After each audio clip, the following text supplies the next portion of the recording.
What the Buddha Taught by Walpola Rahula, read by Angus Cargill. Chapter 3. The Second Noble Truth, Samudaya, the Arising of Dukkha. The second noble truth is that of the arising or origin of dukkha, dukkha samudaya driyasaka. The most popular and well-known definition of the second truth is found in innumerable places in the original texts as follows. It is this thirst, craving, tanha, which produces re-existence and re-becoming, ponabhavika, and which is bound up with passionate greed, nandira gasa gaha gata, namely, thirst for sense pleasures, kama tanha, thirst for existence and becoming, bhatana, and thirst for non-existence, self-annihilation, vibhavatana. It is this thirst, desire, greed, craving, manifesting itself in various ways, that gives rise to all forms of suffering and the continuity of beings. But it should not be taken as the first cause, for there is no first cause possible, as, according to Buddhism, everything is relative and interdependent. Even this thirst, tanha, which is considered as the cause or origin of dukkha, depends for its arising, samudaya, on something else, which is sensation, vedana, and sensation arises depending on contact, phassa, and so on and so forth goes on the circle which is known as conditioned genesis, paticca samuppada, which we will discuss later. So tanha, thirst, is not the first or the only cause of the arising of dukkha. But it is the most palpable and immediate cause, the principal thing, and the all-pervading thing. Hence, in certain places of the original Pali texts themselves, the definition of samudaya, of the origin of dukkha, includes other defilements and impurities, kilesa, sasavadhamma, in addition to tanha, thirst, which is always given the first place. Within the necessarily limited space of our discussion, it will be sufficient if we remember that this thirst has as its centre the false idea of self-arising out of ignorance. Here the term thirst includes not only desire for and attachment to sense pleasure, wealth and power, but also desire for and attachment to ideas and ideals, views, opinions, theories, conceptions and beliefs, Dhammapada. According to the Buddha's analysis, all the troubles and strife in the world, from little personal quarrels in families to great wars between nations and countries, arise out of this selfish thirst. From this point of view, all economic, political and social problems are rooted in this selfish thirst. Great statesmen who try to settle international disputes and talk of war and peace only in economic and political terms touch the superficialities and never go deep into the real root of the problem. As the Buddha told Ratapala, the world lacks and hankers and is enslaved to thirst. Tanadaso. Everyone will admit that all the evils in the world are produced by selfish desire. This is not difficult to understand. But how this desire, thirst, can produce re-existence and re-becoming, ponabhavika, is a problem not so easy to grasp. It is here that we have to discuss the deeper philosophical side of the second noble truth corresponding to the philosophical side of the first noble truth.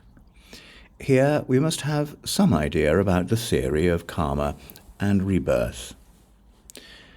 There are 4 nutriments, ahara, in the sense of cause or condition, necessary for the existence and continuity of beings. 1. Ordinary material food. 2. Contact of our sense organs with the external world. 3. consciousness, and 4, mental volition or will. Of these 4, the last mentioned mental volition is the will to live, to exist, to continue, to become more and more. It creates the root of existence and continuity, striving forward by way of good and bad actions, kusala karma. It is the same as volition, cetana. We have seen earlier that volition is karma, as the Buddha himself has defined it. Referring to mental volition just mentioned above, the Buddha says, "When one understands the nutriment of mental volition, one understands the 3 forms of thirst, tana." Thus the terms thirst, volition, mental volition, and karma all denote the same thing. They denote the desire, the will to be, to exist, to re-exist, to become more and more, to grow more and more, to accumulate more and more. This is the cause of the arising of dukkha, and this is found within the aggregate of mental formations, one of the 5 aggregates which constitute a being. Here is one of the most important and essential points in the Buddha's teaching. We must therefore clearly and carefully mark and remember that the cause, the germ of the arising of dukkha, is within dukkha itself and not outside. And we must equally well remember that the cause, the germ of the cessation of dukkha, of the destruction of dukkha, is also within dukkha itself and not outside. This is what is meant by the well-known formula often found in the original Pali texts. Yam kinchi samudaya dhammam sabam tam nirodha dhammam. Whatever is of the nature of arising, all that is of the nature of cessation. A being, a thing, of a system, if it has also within itself the nature of arising, the nature of coming into being, has also within itself the nature, the germ of its own cessation and destruction. Thus dukkha, 5 aggregates, has within itself the nature of its own arising, and has also within itself the nature of its own cessation. This point will be taken up again in the discussion of the 3rd noble truth, nirodha.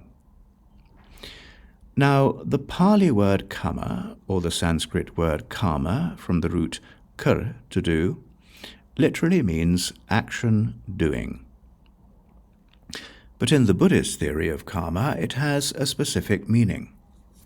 It means only volitional action, not all action. Nor does it mean the result of karma, as many people wrongly and loosely use it. In Buddhist terminology, karma has a specific meaning. It means only volitional action, not all action. Nor does it mean the result of karma, as many people wrongly and loosely use it. In Buddhist terminology, karma never means its effect. Its effect is known as the fruit or the result of karma, karma pala or karma vipaka.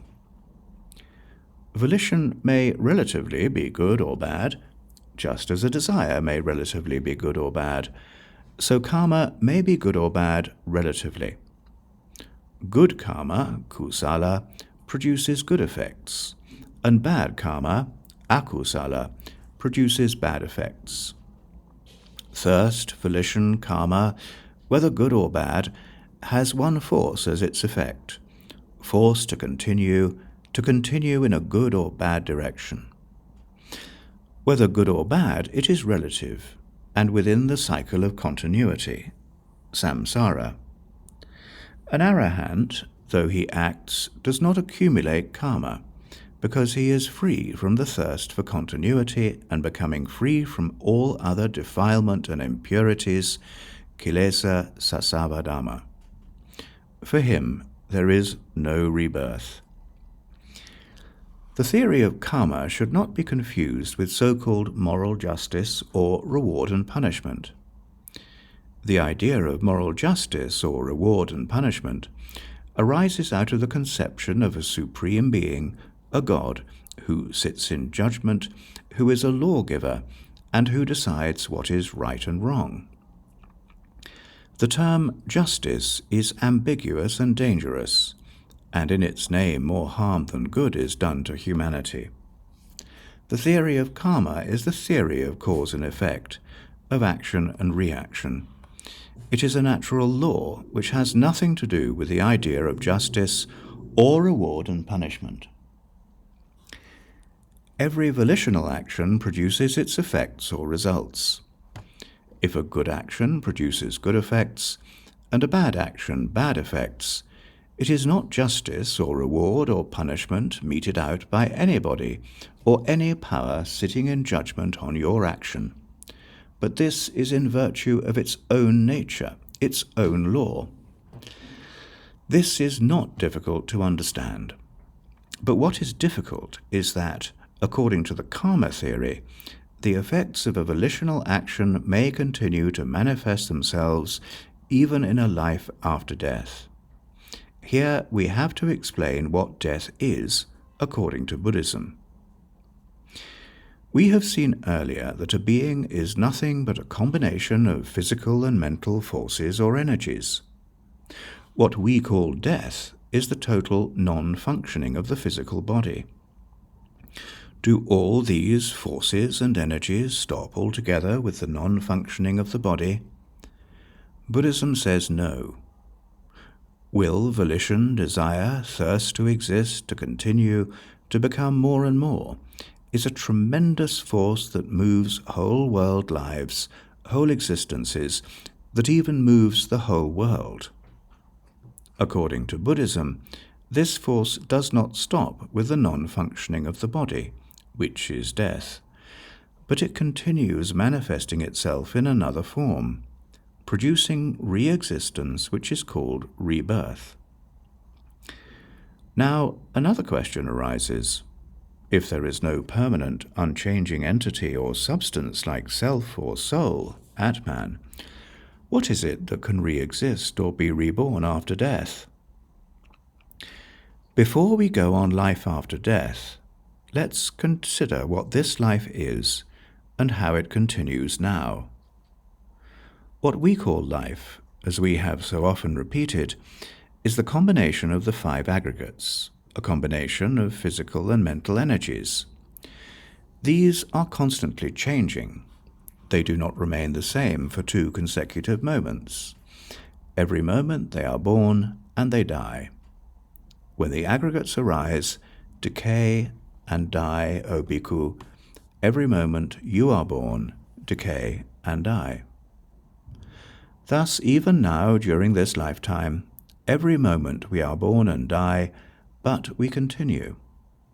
If we can understand that in this life we can continue without a permanent, unchanging substance like self or soul, why can't we understand that those forces themselves can continue without a self or soul behind them after the non-functioning of the body?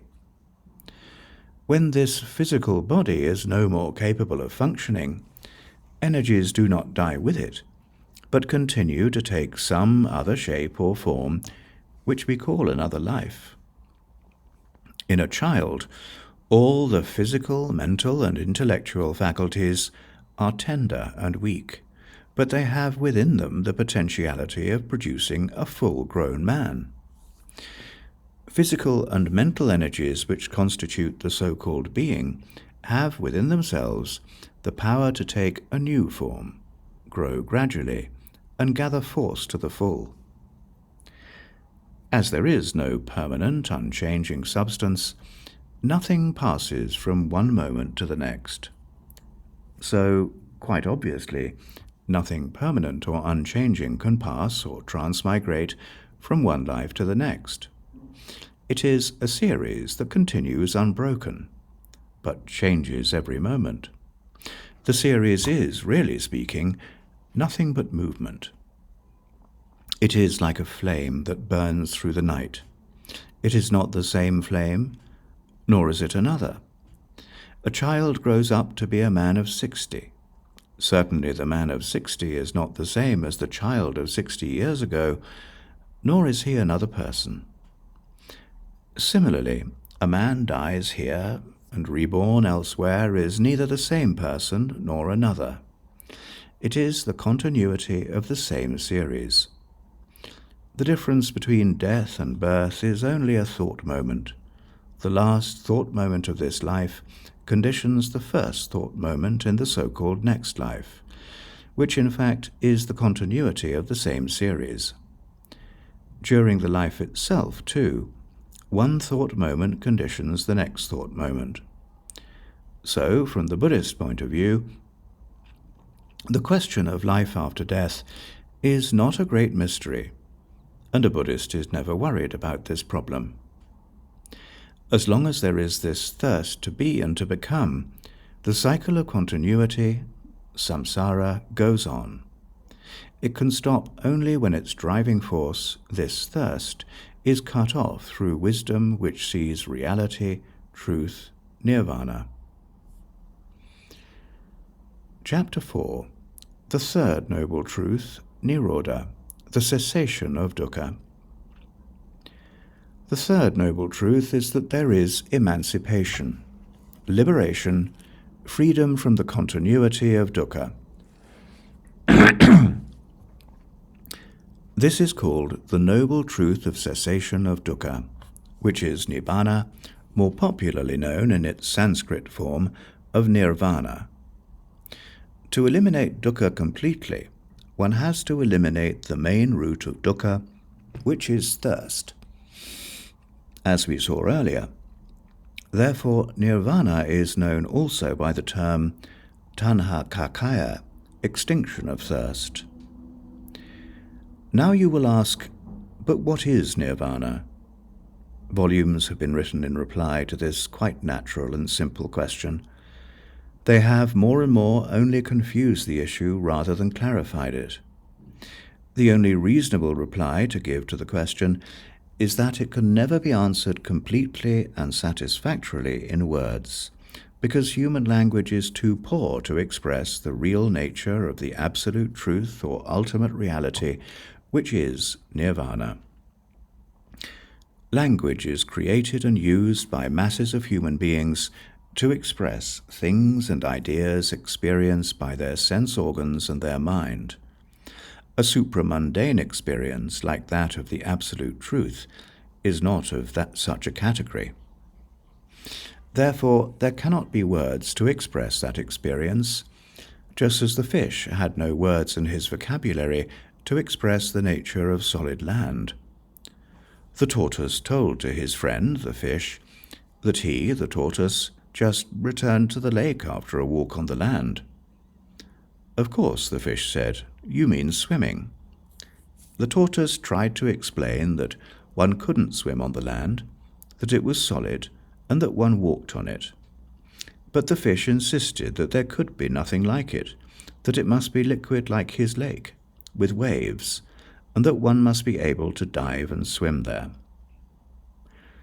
Words are symbols representing things and ideas known to us, and these symbols do not and cannot convey the true nature of even ordinary things. Language is considered deceptive and misleading in the matter of understanding of the truth. So the Lankavatara Sutra says that ignorant people get stuck in words, like an elephant in the mud. Nevertheless, we cannot do without language. But if nirvana is to be expressed and explained in positive terms, we are likely immediately to grasp an idea associated with those terms, which may be quite the contrary. Therefore it is generally expressed in negative terms, a less dangerous mode perhaps. So it is often referred to by such negative terms as tanakaya, extinction of thirst, asamkata, uncompounded, unconditioned, viraga, absence of desire, nirodha, cessation, nibbana, blowing out of, or extinction. Let us consider a few definitions and descriptions of nirvana as found in the original Pali texts. It is the complete cessation of that very thirst, giving it up, renouncing it, emancipation from it, detachment from it, calming of all conditioned things, giving up of all defilements, extinction of thirst, detachment, cessation, nibbana. O bhikkhus, what is the absolute, asamkata, unconditioned? It is, O bhikkhus, the extinction of desire, the extinction of hatred, the extinction of illusion. This, O bhikkhus, is called the absolute. O Radha, the extinction of thirst is nibbana. O bhikkhus, whatever there may be things conditioned or unconditioned, among them detachment is the highest. This is to say, freedom from conceit, destruction of thirst, the uprooting of attachment, the cutting off of continuity, the extinction of thirst, detachment, cessation, nibbana. The reply of Sariputta, the chief disciple of the Buddha, to a direct question, what is nibbana, posed by a parivrajaka, is identical with the definition of asamkata given by the Buddha above. The extinction of desire, the extinction of hatred, the extinction of illusion, the abandoning and destruction of desire and craving for these 5 aggregates of attachment. That is the cessation of dukkha. The cessation of continuity and becoming is nibbana. And further, referring to nirvana, the Buddha says, O bhikkhus, there is unborn, ungrown, and unconditioned. Were there not the unborn, ungrown, and unconditioned, there would be no escape for the born, grown, and conditioned. Since there is the unborn, ungrown, and unconditioned, so there is escape for the born, grown, and conditioned. Here the 4 elements of solidity, fluidity, heat, and motion have no place. The notions of length and breadth, the subtle and the gross, good and evil, name and form are altogether destroyed. Neither this world nor the other, nor coming, going, or standing, neither death nor birth, nor sense objects are to be found. Because nirvana is thus expressed in negative terms, there are many who have got a wrong notion that it is negative and expresses self-annihilation. Nirvana is definitely no annihilation of self, because there is no self to annihilate. If at all, it is the annihilation of the illusion, of the false idea of self. It is incorrect to say that nirvana is negative or positive. The idea of negative and positive are relative and are within the realm of duality.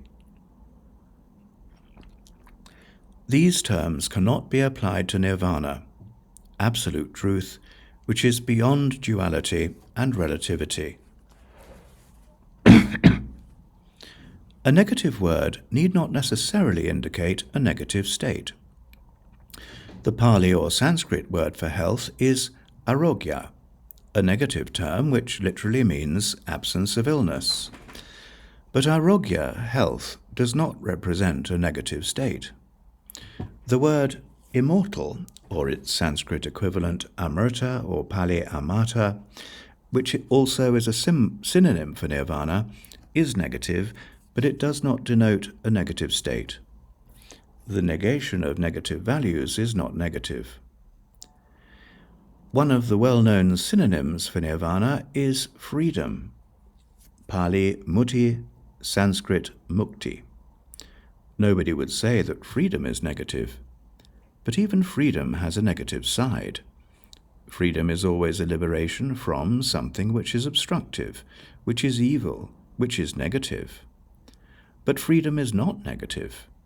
So nirvana, muti or vimuti, the absolute freedom, is freedom from all evil, freedom from craving, hatred and ignorance, freedom from all terms of duality, relativity, time and space.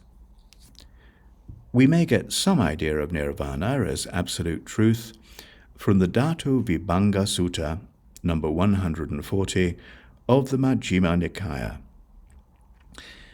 This extremely important discourse was delivered by the Buddha to Pukusati, already mentioned, whom the Master found to be intelligent and earnest of the relevant portions of the night in a potter's shed. The essence of the relevant portions of the sutta is as follows. A man is composed of 6 elements: solidity, fluidity, heat, motion, space, and consciousness. He analyzes them and finds that none of them is mine, or me, or myself.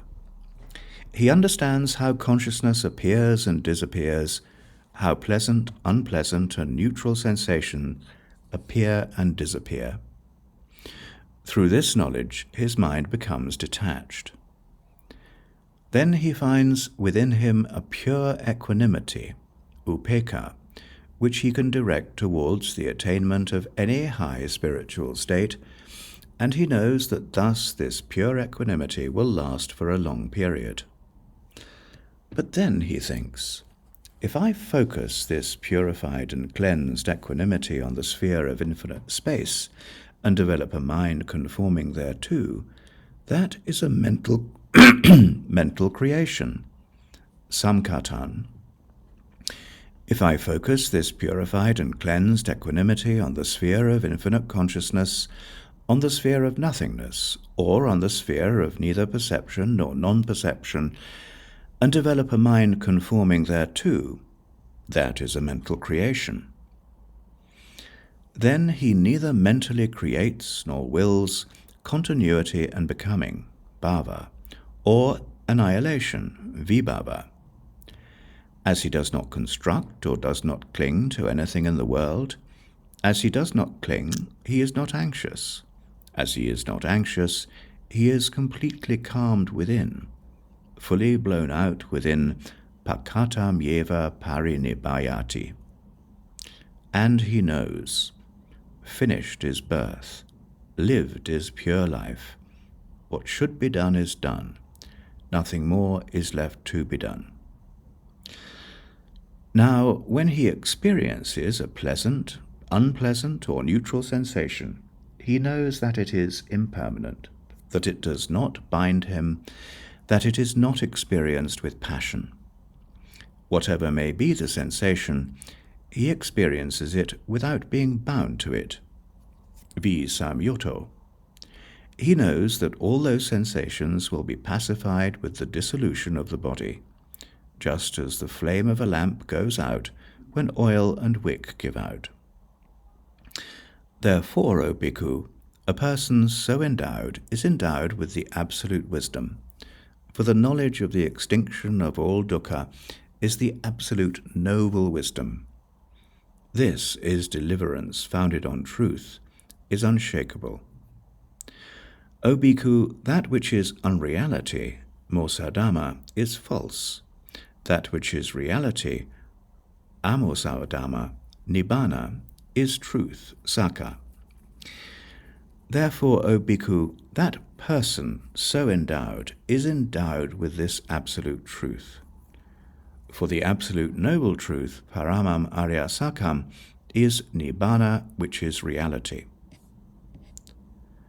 Elsewhere, the Buddha unequivocally uses the word truth in place of nibbana. I will teach you the truth and the path leading to the truth. Here, truth definitely means nirvana. Now, what is absolute truth? According to Buddhism, the absolute truth is that there is nothing absolute in the world, that everything is relative, conditioned, and impermanent, and that there is no unchanging, everlasting, absolute substance like self, soul, or Atman within or without. This is the absolute truth. Truth is never negative, though there is a popular expression as negative truth. The realization of this truth, i.e. to see things as they are without illusion or ignorance, is the extinction of craving, thirst, and the cessation, nirodha, of dukkha, which is nirvana. It is interesting and useful to remember here the Mahayana view of nirvana as not being different from samsara. The same thing is samsara or nirvana according to the way you look at it, subjectively or objectively. This Mahayana view was probably developed out of the ideas found in the original Theravada Pali texts, to which we have just referred in our brief discussion. It is incorrect to think that nirvana is the natural result of the extinction of craving. Nirvana is not the result of anything. If it would be a result, then it would be an effect produced by a cause. It would be samkhata, produced and conditioned. Truth is not a result nor an effect. It is not produced like a mystic, spiritual, mental state, such as dhyana or samadhi. Truth is, nirvana is. The only thing you can do is to see it, to realize it. There is a path leading to the realization of nirvana, but the nirvana is not the result of this path. You may get to the mountain along a path, but the mountain is not the result, not an effect of the path. You may see a light, but the light is not the result of your eyesight. People often ask, what is there after nirvana? This question cannot arise, because nirvana is the ultimate truth. If it is ultimate, there can be nothing after it. If there is anything after nirvana, then that will be the ultimate truth and not nirvana. A monk named Radha put this question to the Buddha in a different form. For what purpose or end is nirvana? This question presupposes something after nirvana when it postulates some purpose or end for it. So the Buddha answered, O Radha, this question could not catch its limit, i.e. it is beside the point. One lives the holy life with nirvana as its final plunge into the absolute truth, as its goal, as its ultimate end. Some popular inaccurately phrased expressions like the Buddha entered into nirvana or parinirvana after his death have given rise to many imaginary speculations about nirvana. The moment you hear the phrase that the Buddha entered into nirvana or parinirvana, you take nirvana to be a state or a realm or a position in which there is some sort of existence, and try to imagine it in terms of the senses of the word existence as it is known to you. This popular expression, entered into nirvana, has no equivalent in the original texts. There is no such thing as entering into nirvana after death. There is a word parinibhuto, used to denote the death of the Buddha or an arahant who has realized nirvana, but it does not mean entering into nirvana. Parinibhuto simply means fully passed away, fully blown out, or fully extinct, because the Buddha or arahant has no re-existence after his death. Now another question arises. What happens to Buddha or an arahant after his death, parinirvana? This comes under the category of unanswered questions, avyakata. Even when the Buddha spoke about this, he indicated that no words in our vocabulary could express what happens to an arahant after his death. In reply to a parirajaka named Vaka, the Buddha said that terms like born or not born do not apply in the case of an arahant, because those things, matter, sensation, perception, mental activities, consciousness, with which the terms like born and not born are associated, are completely destroyed and uprooted, never to rise again after his death. An arahant after his death is often compared to a fire gone out when the supply of wood is over, or to the flame of a lamp gone out when the wick and oil are finished. Here it should be clearly and distinctly understood, without any confusion, that what is compared to a flame or a fire gone out is not nirvana, but the being composed of the five aggregates who realize nirvana. This point has to be emphasized because many people, even some great scholars, have misunderstood and misinterpreted this simile as referring to nirvana. Nirvana is never compared to a fire or a lamp gone out. There is another popular question. If there is no self, no Atman, who realizes nirvana? Before we go on to nirvana, let us ask the question, who thinks now if there is no self? We have seen earlier that it is the thought that thinks, that there is no thinker behind the thought. In the same way, it is wisdom, panna, realization, that realizes. There is no other self behind the realization. In the discussion of the origin of dukkha, we saw that whatever it may be, whether being or thing or system, if it is of the nature of arising, it has within itself the nature, the germ of its cessation, its destruction. Now dukkha, samsara, the cycle of continuity, is of the nature of arising. It must also be of the nature of cessation. Dukkha arises because of thirst, tanha, and it ceases because of wisdom. Thirst and wisdom are both within the five aggregates, as we saw earlier. Thus the germ of their arising, as well as that of their cessation, are both within the five aggregates. This is the real meaning of the Buddha's well-known statement, "Within this fathom-long sentient body itself, I postulate the world, the arising of the world, the cessation of the world, and the path leading to the cessation of the world." This means that all the four noble truths are found within the five aggregates, i.e., within ourselves. Here the word world, loka, is used in place of dukkha. This also means that there is no external power that produces the arising and the cessation of dukkha. When wisdom is developed and cultivated according to the fourth noble truth, the next to be taken up, it sees the secret of life, the reality of things as they are. When the secret is discovered, when the truth is seen, all the forces which feverishly produce the continuity of samsara and illusion become calm and incapable of producing any more karma formations, because there is no more illusion, no more thirst for continuity.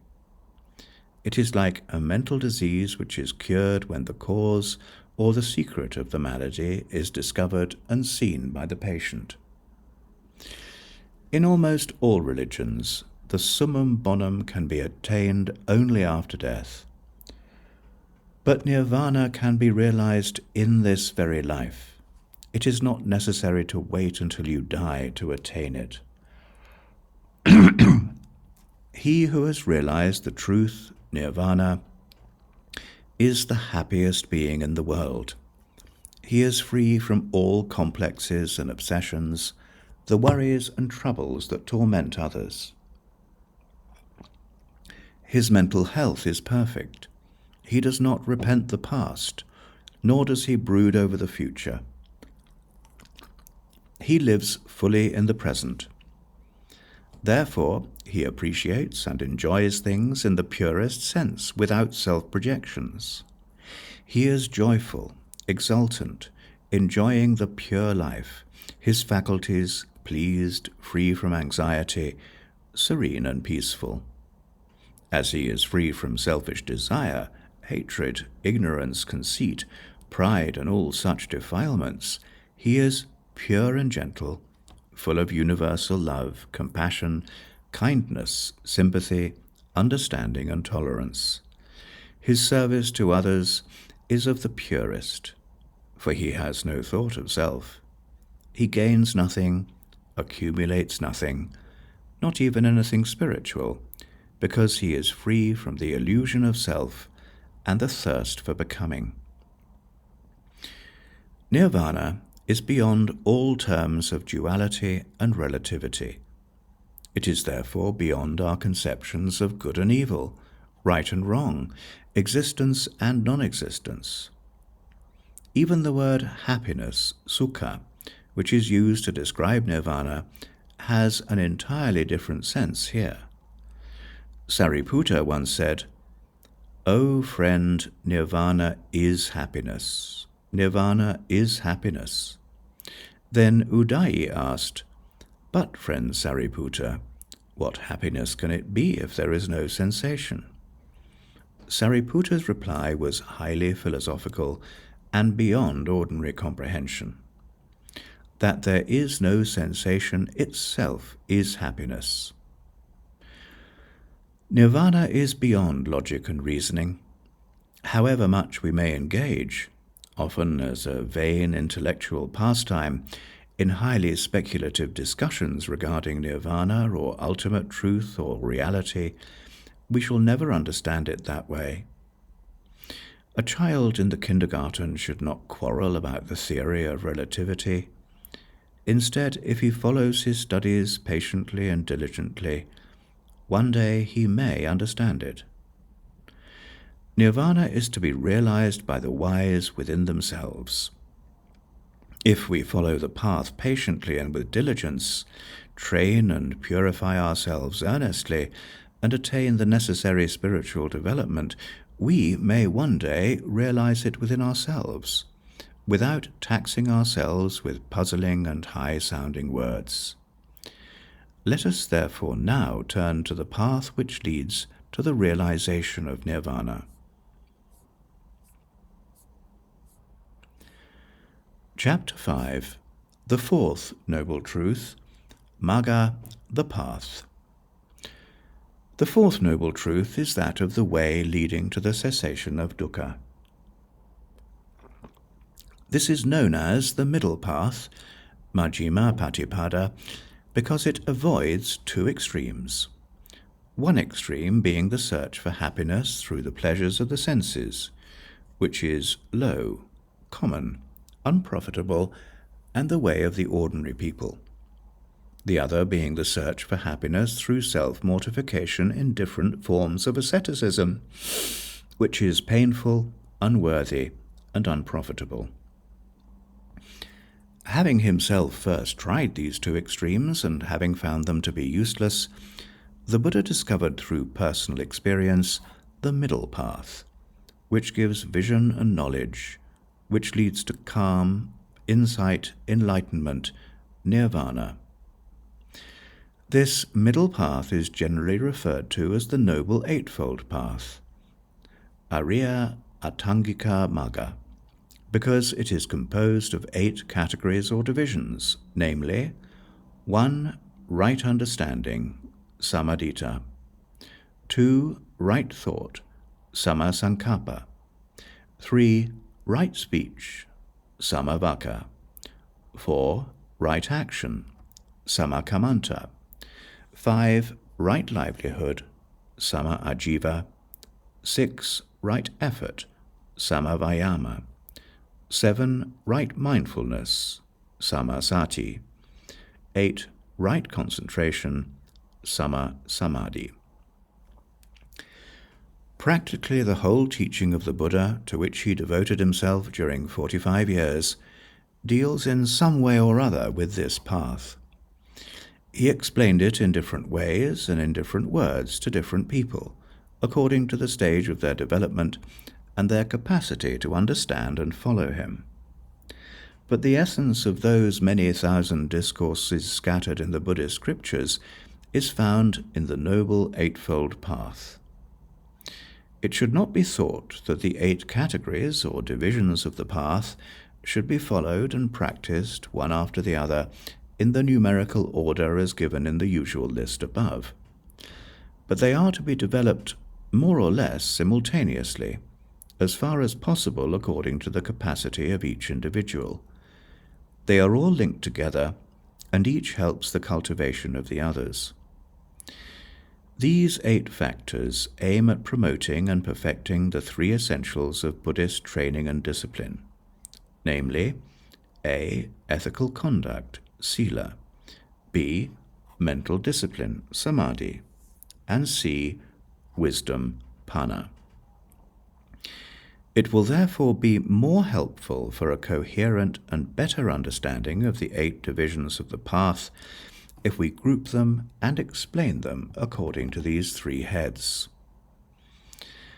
Ethical conduct, sila, is built on the vast conception of universal love and compassion for all living beings, on which the Buddha's teaching is based. It is regrettable that many scholars forget this great ideal of the Buddha's teaching and indulge in only dry philosophical and metaphysical divagations when they talk and write about Buddhism. The Buddha gave his teaching for the good of the many, for the happiness of the many, out of compassion for the world. According to Buddhism, for a man to be perfect, there are 2 qualities that he should develop equally: compassion, karuna, on one side, and wisdom, panna, on the other. Here, compassion represents love, charity, kindness, tolerance, and such noble qualities on the emotional side, or qualities of the heart, while wisdom would stand for the intellectual side, or the qualities of the mind. If one develops only the emotional, neglecting the intellectual, one may become a good-hearted fool, while to develop only the intellectual side, neglecting the emotional, may turn one into a hard-hearted intellect without feeling for others. Therefore, to be perfect, one has to develop both equally. That is the aim of the Buddhist way of life. In it, wisdom and compassion are inseparably linked together, as we shall see later.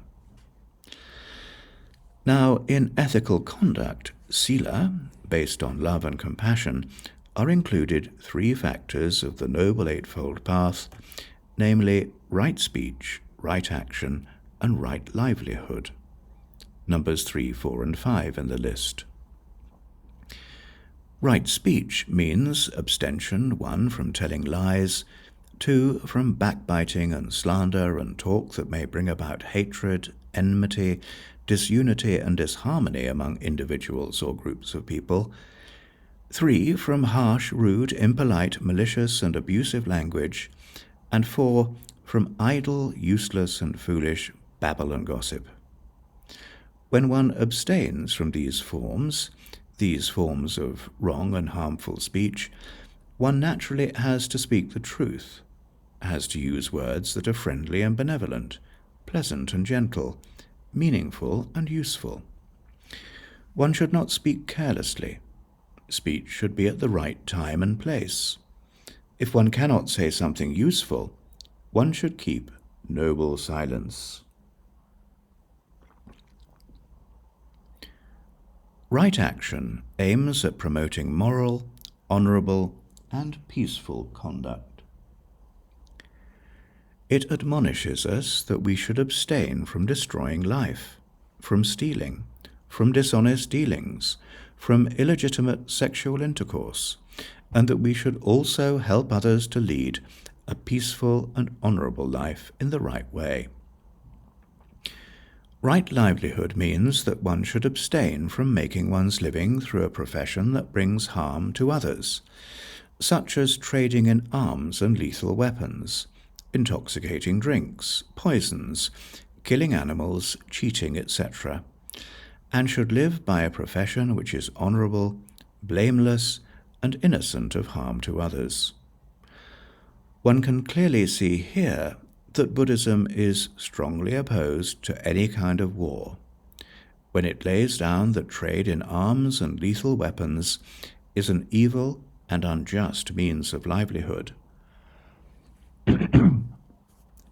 These three factors, right speech, right action, and right livelihood of the Eightfold Path, constitute ethical conduct.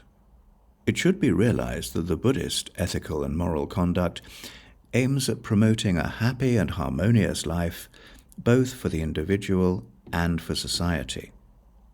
This moral conduct is considered as the indispensable foundation for all higher spiritual attainments. No spiritual development is possible without this moral basis. Next comes mental discipline, in which are included three other factors of the Eightfold Path, namely right effort, right mindfulness or attentiveness, and right concentration. Numbers 6, 7, and 8 in the list. Right effort is the energetic will to prevent evil and unwholesome states of mind from arising, and 2, to get rid of such evil and unwholesome states that have already arisen within a man, and also to produce, to cause to arise, good and wholesome states of mind not yet arisen, and 4, to develop and bring to perfection the good and wholesome states of mind already present in man. Right mindfulness or attentiveness is to be diligently aware, mindful and attentive, with regard to 1, the activities of the body, kaya, 2, sensations or feelings, vedana, 3, the activities of the mind, citta, and 4, ideas, thoughts, conception, and things, dhamma. The practice of concentration on breathing, anapanasati, is one of the well-known exercises connected with the body for mental development. There are several other ways of developing attentiveness in relation to the body, as modes of meditation. With regard to sensations and feelings, one should be clearly aware of all forms of feelings and sensations, pleasant, unpleasant, and neutral, of how they appear and disappear within oneself. Concerning the activities of mind, one should be aware whether one's mind is lustful or not, given to hatred or not, deluded or not, distracted or concentrated, etc. In this way, one should be aware of all movements of mind, how they arise and disappear. As regards ideas, thoughts, conceptions, and things, one should know their nature, how they appear and disappear, how they are developed, how they are suppressed and destroyed, and so on. These 4 forms of mental culture or meditation are treated in detail in the Satipatthana Sutta, setting up of mindfulness. The third and last factor of mental discipline is right concentration leading to the 4 stages of dhyana, generally called trance or recueillement. In the first stage of dhyana, passionate desires and certain unwholesome thoughts like sensuous lust, ill will, languor, worry, restlessness, and skeptical doubt are discarded, and feelings of joy and happiness are maintained, along with certain mental activities. In the second stage, all intellectual activities are suppressed, tranquility and one-pointedness of mind developed, and the feelings of joy and happiness are still retained. In the third stage, the feeling of joy, which is an active sensation, also disappears, while the disposition of happiness still remains in addition to mindful equanimity. In the fourth stage of dhyana, all sensations, even of happiness and unhappiness, of joy and sorrow, disappear, only pure equanimity and awareness remaining. Thus the mind is trained and disciplined and developed through right effort, right mindfulness, and right concentration. The remaining 2 factors, namely right thought and right understanding, go to constitute wisdom. Right thought denotes the thoughts of selfless renunciation or detachment, thoughts of love and thoughts of non-violence, which are extended to all beings. It is very interesting and important to note here that thoughts of selfless detachments, love and non-violence, are grouped on the side of wisdom. This clearly shows that true wisdom is endowed with these noble qualities, and that all thoughts of selfish desire, ill will, hatred and violence are the result of a lack of wisdom. In all spheres of life, whether individual, social, or political. Right understanding is the understanding of things as they are, and the Four Noble Truths that explain things as they really are. Right understanding, therefore, is ultimately reduced to the understanding of the Four Noble Truths. This understanding is the highest wisdom which sees the ultimate reality. According to Buddhism, there are two sorts of understanding. What we generally call understanding is knowledge, an accumulated memory, an intellectual grasping of a subject according to certain given data. This is called knowing accordingly, anubbodha. It is not very deep. Real, deep understanding is called penetration, pativeda, seeing a thing in its true nature, without name and label. This penetration is possible only when the mind is free from all impurities and is fully developed through meditation. From this brief account of the path, one may see that it is a way of life to be followed, practiced, and developed by each individual. It is self-discipline in body, word, and mind, self-development, and self-purification. It has nothing to do with belief, prayer, worship, or ceremony.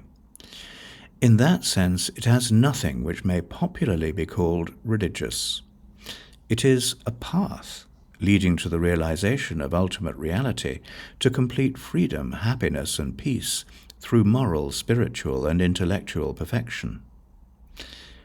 In Buddhist countries, there are simple and beautiful customs and ceremonies on religious occasions. They have little to do with the real path, but they have their value in satisfying certain religious emotions and the needs of those who are less advanced, and helping them gradually along the path. With regard to the Four Noble Truths, we have four functions to perform. The first Noble Truth is dukkha, the nature of life, its suffering, its sorrows and joys, its imperfection and unsatisfactoriness, its impermanence and insubstantiality. With regard to this, our function is to understand it as a fact, clearly and completely, parineya. The second Noble Truth is the origin of dukkha, which is desire, thirst, accompanied by all other passions, defilements, and impurities. A mere understanding of this fact is not sufficient. Here our function is to discard it, to eliminate, to destroy, and eradicate it. Pahataba. The third Noble Truth is the cessation of dukkha, nirvana, and the absolute truth, the ultimate reality. Here our function is to realize it. Sakikataba. The fourth Noble Truth is the path leading to the realization of nirvana. A mere knowledge of the path, however complete, will not do. In this case, our function is to follow it and keep to it. Bhavetaba.